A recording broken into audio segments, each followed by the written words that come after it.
Today I'm going to go over Python tools for visualization.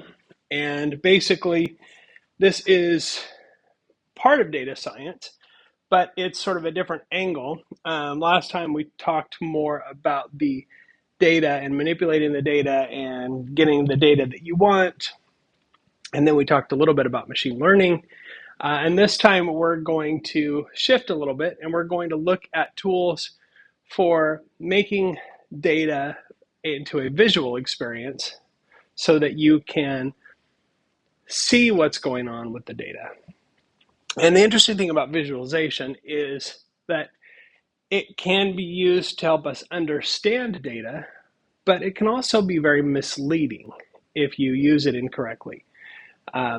Maybe you've had the experience before of seeing a chart that seemed to explain something data related, but wasn't really being honest in how it did things. And we can shape charts and graphs and things in various ways to make the data tell the story we want to. So we have to be careful sort of on both sides of how we do things with data.